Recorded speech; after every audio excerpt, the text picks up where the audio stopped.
카메라 옵스큐라는 바로 오늘날 사용하는 카메라의 조상이자 사진 이미지가 만들어지는 원리입니다. 캄캄한 방 한쪽 벽에 작은 구멍을 뚫어 빛을 통과시키면 반대쪽 벽에 외부의 풍경이 거꾸로 나타나는 현상으로 우리 모두 초등학교에서 배운 바늘구멍 사진기의 원리입니다. 카메라 옵스큐라의 카메라는 라틴어로 방이란 뜻이고요. 옵스큐라는 어두운 뜻입니다. 즉 어두운 방을 의미하는 거죠.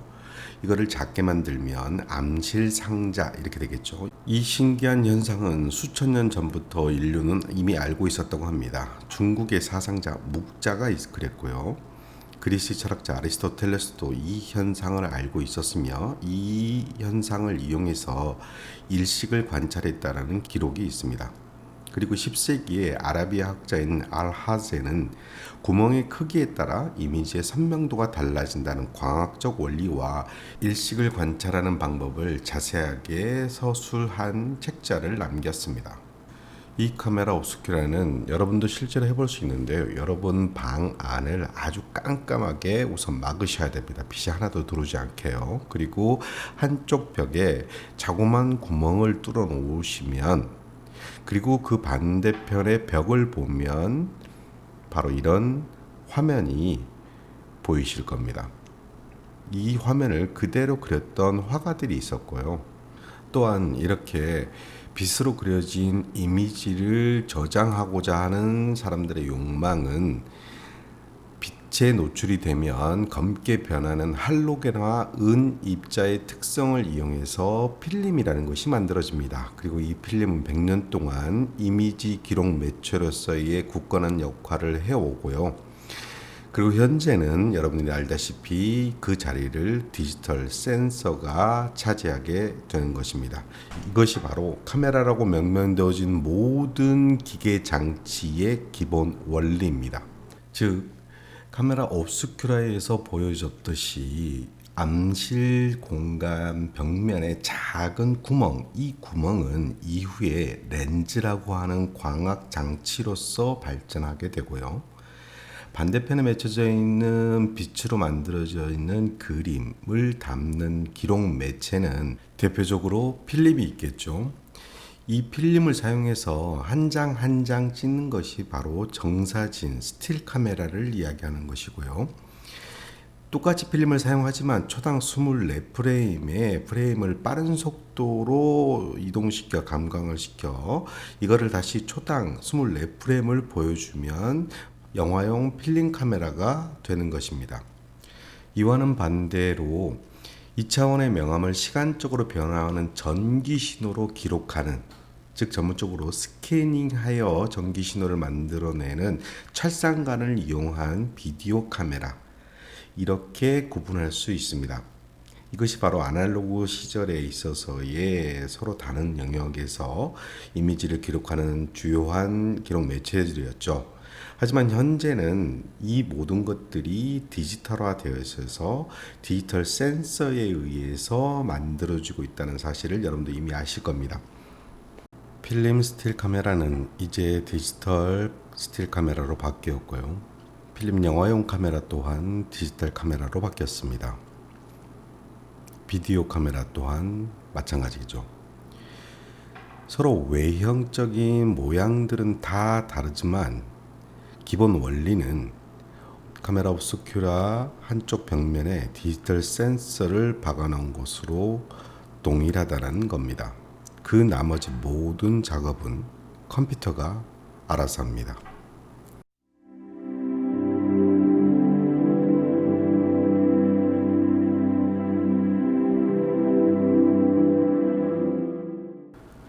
이전의 필름 스틸 카메라를 SLR 카메라라고 보통 불렀습니다. 싱글 렌즈 리플렉스 카메라의 줄임말이었죠. 여기에 현재 여러분들이 흔히 접하는 디지털 카메라들은 DSLR이라고 불립니다. 앞서 말했던 싱글 렌즈 리플렉스 카메라 앞에 디지털이 붙은 것이죠. 차이점은 디지털이라고 보면 간단합니다. SLR 방식과 카메라 구조나 동작, 원리는 동일하지만 촬영한 이미지를 저장하는 장소가 일반 SLR 카메라와 같이 필름이 아니라 CCD 혹은 CMOS라 불리는 디지털 이미지 처리 장치로 대체한 것이 결정적인 차이점입니다.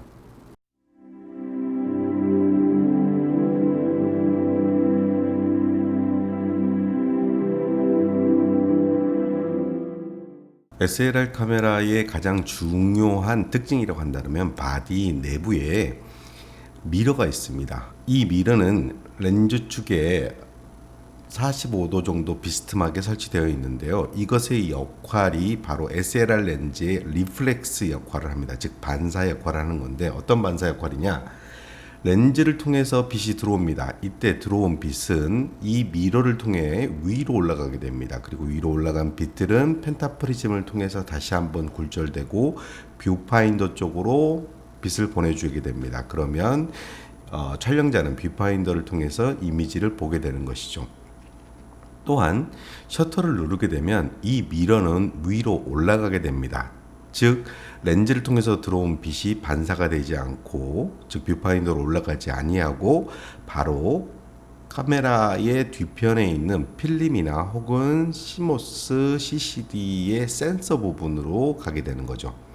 이런 방식으로 구도를 잡을 때는 기본적으로 미러가 내려와 있어서 뷰파인더로 촬영자가 렌즈가 어떤 모습을 보고 있는지를 파악한 다음에 셔터를 누르게 되면 미러가 위로 올라오고 그 렌즈를 통해서 들어온 빛은 바로 필름에 맺히게 되는 이런 구조를 바로 SLR 카메라 방식이라고 보통 부르게 됩니다.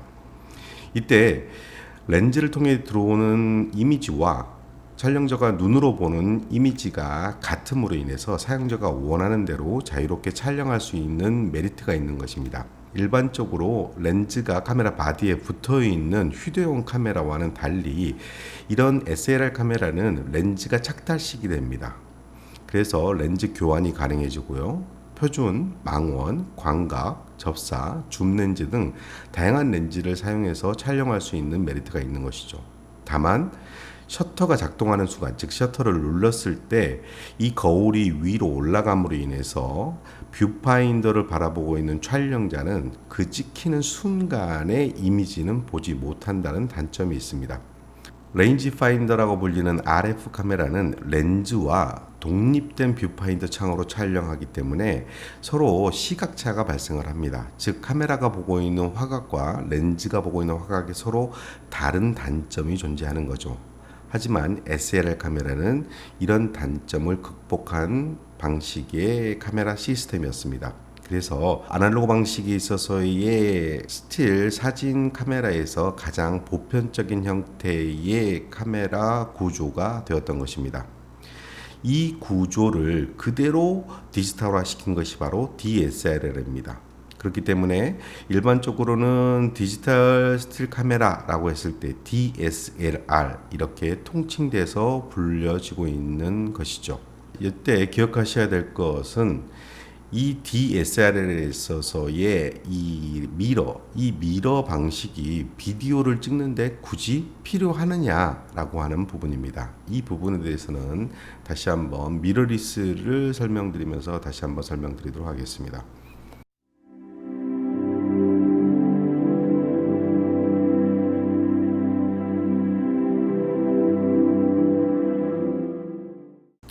자, 여기 DSLR에 쓰여져 있는 센서가 있습니다.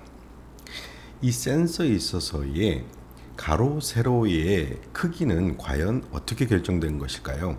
이거는 DSLR이 SLR에서 온 것과 마찬가지 이유로 예전 필름 카메라에 맺혀졌던 이미지의 크기, 이 크기가 36 곱하기 24mm라고 하는 크기를 가졌습니다. 이 크기와 동일하게 만들어진 것이 바로 DSLR의 센서의 크기입니다.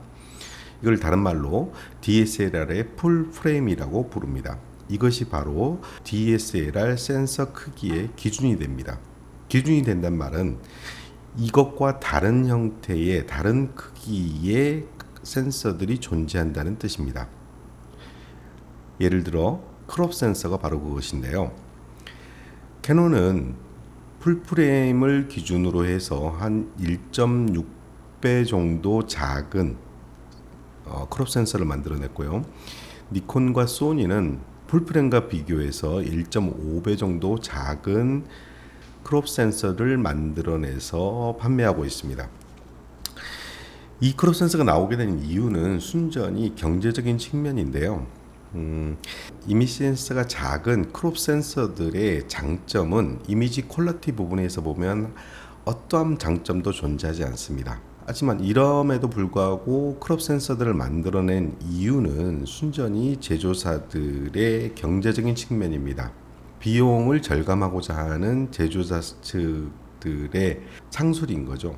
센서는 반도체이기 때문에 반도체 만드는 공정에 보면 동그란 형태의 원판 형태로 만들어지잖아요. 이 원판 형태를 가로 세로를 잘라서 본인이 원하는 크기의 센서들을 만들어냅니다. 이때 센서의 크기가 작게 되면 좀 더 많은 양의 센서들을 한 판에서 만들어낼 수 있게 되는 거겠죠.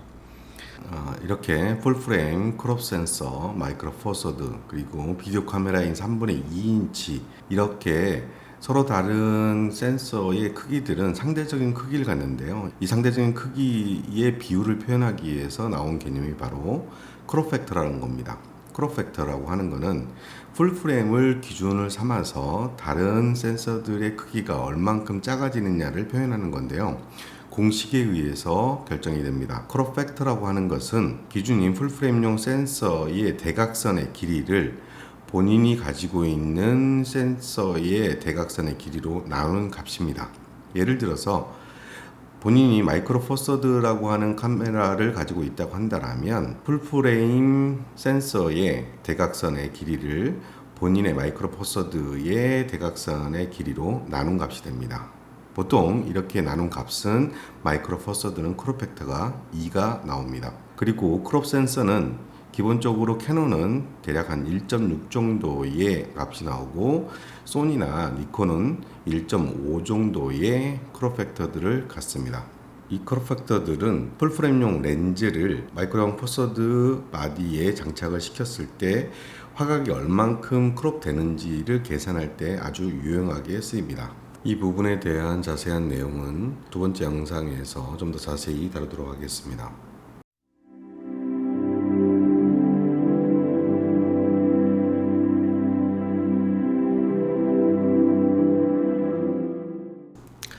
많은 분들이 오해하고 있는 것 중에 하나가 극장에서 보는 이미지는 사진의 이미지보다 훨씬 더 해상도가 높을 것이라고 생각하는 것입니다. 아무래도 극장에서 보는 화면이 대형 화면이다 보니 그렇게 생각할 수 있는데요. 실제로는 그 반대입니다. 영화용 카메라를 사용했을 때 당시에도 스틸 카메라와 동일하게 같은 포맷의 규격인 35mm 필름 규격을 사용한 게 영화용 카메라였는데요. 스틸 카메라는 좌우로 이동하는 형태이고요. 영화용 카메라는 위에서 아래로 내리는 형태의 카메라 구조를 가지고 있습니다. 그래서 필름이 이동하기 위해서 만들어진 네모난 구멍들이 있는데요. 이 구멍을 퍼포레이션이라고 합니다. 기어의 톱니바퀴들이 이 퍼포레이션을 이용해서 필름을 이동시키게 됩니다. 그래서 스틸 카메라는 퍼포레이션 8개마다 하나의 이미지를 만들고 그래서 이 이미지가 36mm 곱하기 24mm의 이미지 크기를 가지고 있고요. 영화용 카메라는 위에서 아래로 흘러내리기 때문에 그것보다 훨씬 더 작은 형태의 이미지 사이즈를 갖습니다. 이 이미지 사이즈를 보통 영화 쪽에서는 슈퍼 35mm, 슈퍼 35mm 이렇게 보통 부르는데요. 이 사이즈 크기는 대략 현재 여러분들이 사용하고 있는 DSLR의 크롭 센서 사이즈랑 거의 유사합니다. 영화 쪽에서 사용되는 하이엔드 카메라 중에 가장 많이 사용되는 게 아리 카메라라고 하는 데서 나온 아리 알렉사 미니라고 하는 카메라가 있는데요. 이 카메라의 센서도 슈퍼 35mm라고 명명되어 있습니다. 하지만 그 센서의 크기를 재어보면 DSLR의 크롭 센서와 거의 유사하고요. 몇 년 전에 나온 1917이라고 하는 영화에서 사용되어 있는 아레 알렉사 미니 LF라고 하는 카메라가 있는데요. 아레 알렉사 미니를 조금 업그레이드 시킨 것이죠. 이때 업그레이드 된 부분은 바로 센서의 크기가 풀프레임과 동일하게 업그레이드가 된 겁니다. 즉 아레 알렉사 미니와 아레 알렉사 LF의 차이점은 크롭 센서에서 풀프레임 센서로 바뀌었다라고 하는 것이겠죠.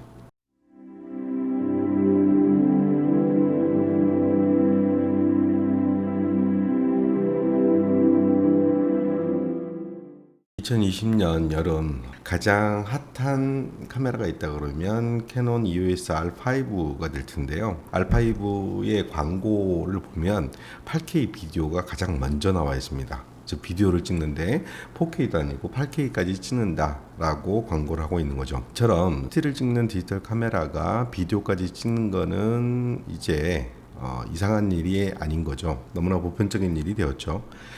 이렇게 된 거는 약 10년 전으로 올라가야 되는데요.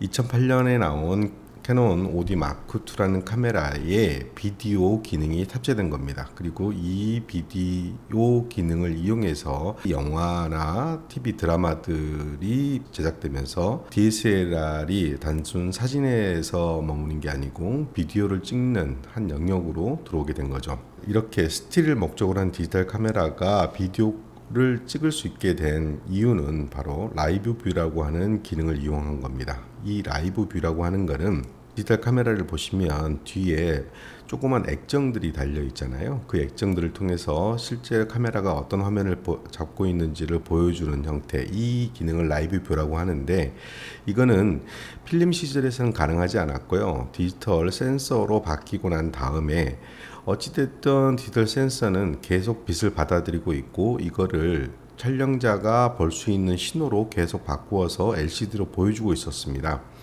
이 기능을 비디오로 녹화하자라고 해서 만들어진 게 비디오 기능입니다. 여기서 기억하셔야 될 것은 당시에 고가의 비디오 카메라들이 있었음에도 불구하고도 DSLR의 비디오 기능이 선풍적인 인기를 끌었던 이유는 바로 심도에 있습니다. 이 심도라고 하는 것은 포커스를 맞는 구간을 뜻하는데요. 이 구간이 얇거나 혹은 깊거나 이렇게 표현하는 방식인데요. 당시 비디오 카메라들의 센서의 크기는 3분의 2인치 정도의 되게 조그만 형태의 사이즈를 가지고 있었어요. 그렇기 때문에 거기에 맞는 렌즈들은 영화용 렌즈나 스틸용 렌즈들에 비해서 심도 표현에 한계들이 존재했었습니다. 그 한계를 벗어나서 심도가 굉장히 얇은 형태의 화면이나 혹은 깊은 형태의 화면을 자유자재로 활용해서 선택해서 쓸 수 있는 DSLR의 비디오 기능은 굉장히 매력적인 형태가 되었던 거죠. 이 말은 뒤집어서 말하면 휴대폰도 동영상을 찍을 수 있고 비디오 카메라도 동영상을 찍을 수 있고 디지털 카메라들도 동영상을 찍을 수 있는 시대에서 굳이 동영상을 DSLR로 찍고자 한다면 이 심도라는 것을 정확하게 구사해서 동영상을 촬영해야지만 다른 비디오 카메라나 핸드폰 카메라로 찍는 동영상과 다른 형태의 동영상을 만들어낼 수 있다라는 점입니다. 이 심도를 조절하는 요소는 기본적으로 세 가지 정도가 있는데요. 첫 번째가 렌즈의 포컬 랭스이고요. 두 번째가 렌즈의 조리개, 그리고 세 번째가 카메라 피사체와의 거리, 이렇게 됩니다. 보셨던 듯이 이 심도에 관련해서는 기본적으로 렌즈에 대해서 아셔야 되기 때문에 두 번째 강의 렌즈를 설명드리고 난 다음에 이 부분은 자세히 설명드리도록 하겠습니다.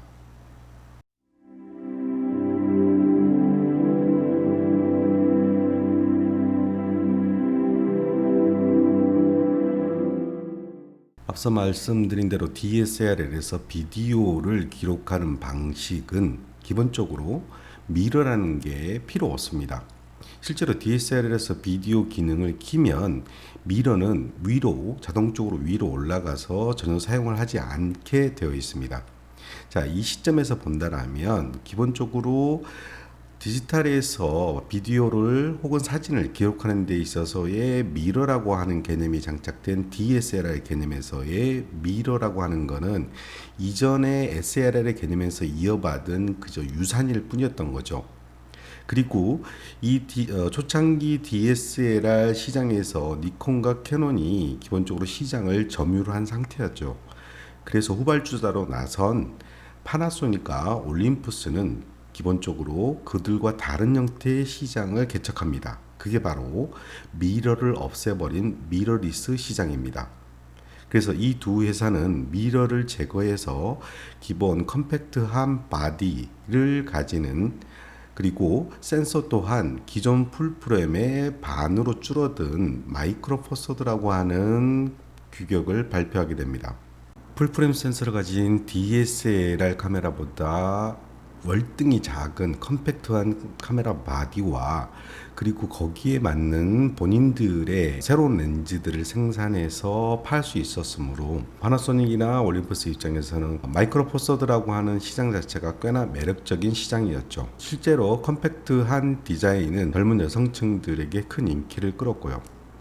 다만 여기서 문제가 있었습니다. 센서의 크기가 풀프레임의 반 정도로 줄어들어서 컴팩트해진 것은 좋은데, 문제는 센서가 작아지면 크게 두 가지 문제가 있습니다. 하나는 심도를 자유롭게 조절할 수 없다라는 거요. 또 하나는 저조도에서 약하다는 겁니다. 저조도라 함은 빛이 굉장히 적은 상태를 이야기합니다. 즉 어두운 상태를 뜻하는 건데요. 저조도 능력이 좋다라고 하는 것은 빛이 없는 어두운 상태에서도 충분히 밝은 이미지를 만들어낼 수 있다는 의미입니다. 즉 카메라 기술 용어로는 감도가 고감도인 카메라이다 라고 말할 수 있는 거죠. 감도는 필연적으로 노이즈를 발생을 시키는데요. 저조도에 강한 카메라는 어두운 환경에서도 노이즈 없이 깨끗한 화면을 만들어낼 수 있는 능력을 뜻하는 겁니다. 그렇기 때문에 되게 애매한 위치에 마이크로 포서드 규격이 놓이게 되는 거죠.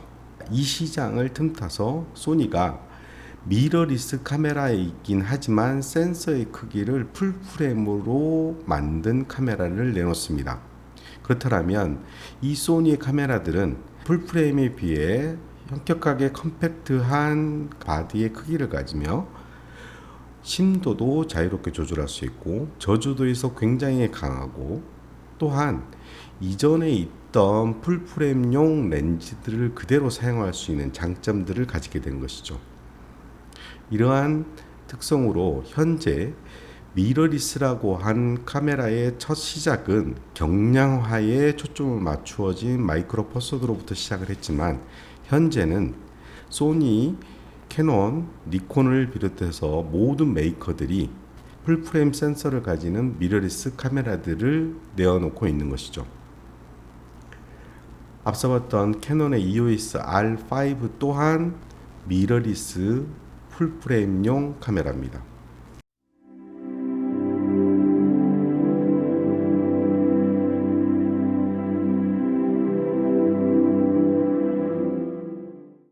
처음에 우리가 이 강의를 시작할 때 카메라의 종류를 크게 스틸 카메라, 영화용 카메라, 비디오 카메라 이렇게 세 가지로 구분했는데요. 현재 시점에서의 DSLR이나 미러리스 디지털 카메라들이 사진뿐만 아니고 비디오 영역으로 들어오면서 기본적으로 비디오 카메라와 영화용 필름 카메라 영역을 침범하고 있는, 넘보고 있는 상황이라고 볼 수 있는 겁니다. 자, 그렇다면 기본적으로 비디오 카메라와 DSLR이나 미러리스가 어떤 차이점을 갖느냐, 기본 비디오를 기록하는 형태는 같기 때문에 비디오 자체의 퀄리티는 카메라의 개별 성능에 따라서 조금 차이가 나는데요. 현재 시점에서 여러분이 아시는 HD나 4K 그리고 아까 보였던 8K 이런 부분의 영역으로 본다고 하면 어떤 부분에 있어서는 DSLR이 훨씬 더 앞서가고 있다, 선도하고 있다라고 볼 수 있는데요. 다만 그렇다고 해서 모든 것이 다 DSLR이나 미러리스가 훨씬 좋느냐, 그렇진 않습니다. 사진과 다르게 동영상, 비디오 카메라는 오랜 시간 동안, 장시간 동안 찍는 테이크들 같습니다. 뭐 적게는 몇 초에서부터 몇 분 단위로 계속 연속된 장면을 찍어야 되기 때문에 거기에 맞는 형태, 거기에 맞는 인체공학적인 카메라의 구조를 갖고 있죠. 카메라를 잡는 파지법이라든지 어깨에 댈 수 있는 숄더형이라든지 오랜 시간 동안 촬영할 때 안정적으로 촬영할 수 있는 인체공학적인 외형적 특징을 비디오 카메라는 아직 가지고 있다.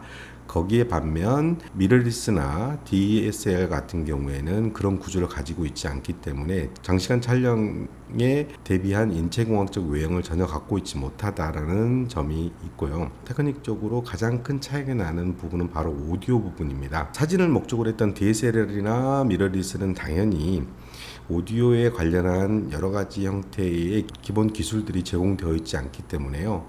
오디오 관련한 부분을 보강하기 위해서 외부 마이크를 단다든지 혹은 오디오 관련 증폭 기술들이 부재해서 사운드 퀄리티가 굉장히 좋지 않다든지 라고 하는 형태의 단점들이 존재합니다.